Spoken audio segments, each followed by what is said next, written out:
Ada pertanyaan, seorang perempuan ditegur oleh seorang laki-laki, mungkin penanggung jawabnya atau walinya, kenapa nggak berjilbab? Maka dia alasan, nggak perlu berjilbab, yang penting apa tadi? Kelakuannya baik.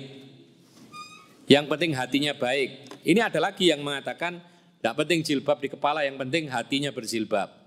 Ada yang begitu mengatakan, ya. Lalu kemudian dia punya alasan, di sana banyak orang berjilbab tapi berbuat jahat, bahkan ngutil, nyuri, itu yang berjilbab.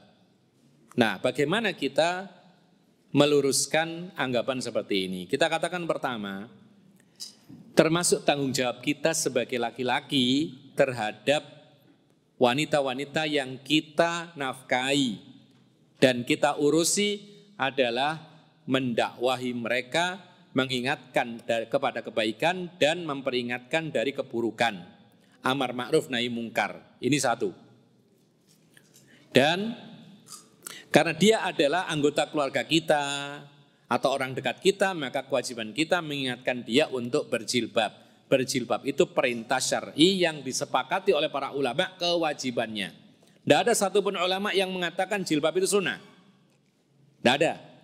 Semua mengatakan wajib. Ya, kalau ada yang mengatakan jilbab itu tidak wajib, ini pemikiran baru yang tidak pernah dikenal oleh para ulama salaf terdahulu. Sekali lagi, kalau ada yang mengatakan jilbab itu enggak wajib atau perbedaan pendapat ulama, ini adalah termasuk pemikiran baru datang, bukan dari para ulama pendahulu kita.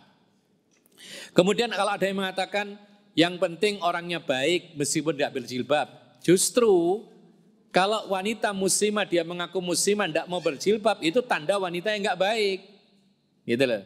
Karena baik itu bukan hanya kepada manusia, kepada Allah dulu, gitu loh. Ya, karena banyak sekali hal-hal yang sifatnya itu kewajiban itu haknya Allah sebelum haknya manusia, dan jilbab ini termasuk haknya Allah. Nah, kalau seandainya dia mengatakan tidak perlu berjilbab, itu kan perintah Allah, tidak perlu berjilbab, yang penting baik kepada manusia, berarti nggak usah sholat saja. Karena itu haknya Allah, tidak usah puasa, yang penting baik. Justru cerminan orang itu baik kepada Allah, dia akan baik kepada manusia. Dan yang lebih penting, kalau di skala prioritas, ya baik dulu kepada Allah, nanti imbasnya pasti baik kepada manusia. Makanya dalam Islam itu, orang itu kalau sholatnya baik, yang lain insya Allah baik. Karena sholat ini hubungan kepada Allah saja baik, nanti biasanya ngikut yang lainnya, hubungan kepada manusia juga baik. Kalau sholatnya nggak beres, biasanya yang lainnya pun juga nggak beres. Kalaulah dia itu nggak sholat, tapi hubungan manusia itu baik, itu hanya di zahirnya saja atau pura-pura saja. Kalau ada kesempatan dia tidak akan baik. Ya, dan dalam Islam ini amalan itu ada beda-beda.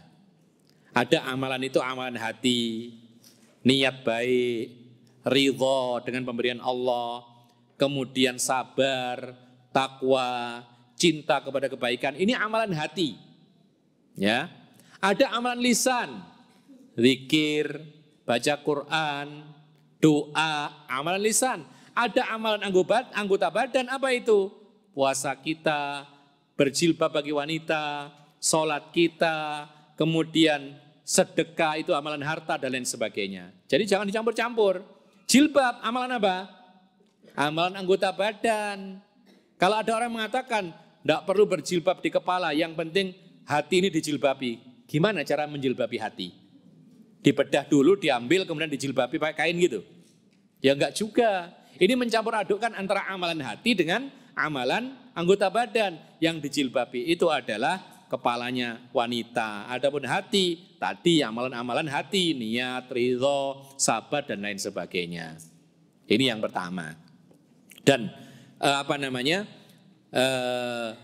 tanda bahwasanya dia ini orang yang baik adalah dia tidak hanya baik kepada sesama manusia, tetapi dia juga baik kepada Allah Subhanahu wa Ta'ala. Nah, kalau dia mengatakan tuh di sana, di luar sana atau di medsos banyak wanita-wanita yang berjilbab tapi berbuat buruk, kita katakan itu bukan tanggung jawab kita. Ya, itu tanggung jawab walinya masing-masing. Kemudian kalau dia melakukan demikian pakai jilbab mencuri, ya yang salah bukan jilbabnya. Yang salah yang mencurinya, bagaimanapun identitasnya. yang penting itu mencuri, salah. Andai kan dia tidak berjilbab, kan tidak disalahkan. Tuh nggak berjilbab mencuri, kan tidak gitu. Dan ada juga yang nggak berjilbab, yang mencuri juga banyak, gitu loh. Ya, yang berzina ada, yang berjilbab ada, yang nggak berjilbab. Masa karena ada wanita berjilbab berzina berarti nggak usah berjilbab? Keliru. Ada orang berzina tapi sholat, ya udah usah sholat aja, ya nggak benar. Nggak ada kebaikan kalau seperti itu nanti. Jadi kita katakan itu oknum yang melakukan, kebetulan saja dia berjilbab. Bahkan mungkin saja dia jadikan jilbab itu sebagai alat agar orang nggak curiga. Ya kan bisa saja. Dan subhanallah beberapa saat yang lalu kita ada masjid di tempat kita. Itu waktu pengajian itu ada jamaah yang kehilangan sepeda motor. Ya. Dan di situ tidak ada satupun orang dicurigai, padahal ada satpamnya. Ada satpamnya. Ditanya satpam, gimana ini kok bisa kehilangan? Sudah kita awasi, nggak ada yang mencurigakan. Karena yang hadir kita tahu semua, bahkan ada yang pakai sarung, kemudian dicek CCTV. Dan subhanallah, yang ngambil motor itu berpeci putih dan pakai sarung. Nah kalau seperti ini apakah disalahkan peci dan sarungnya? Kan enggak, itu kamuflase gitu loh. Sama dengan tadi yang ditanyakan, di sana ada orang berjilbab mencuri. Kita salahkan mencurinya bukan jilbabnya. Banyak yang berpacaran tapi berjilbab, apakah kemudian disalahkan jilbabnya? Ya enggak, ini salah tempat aja gitu loh.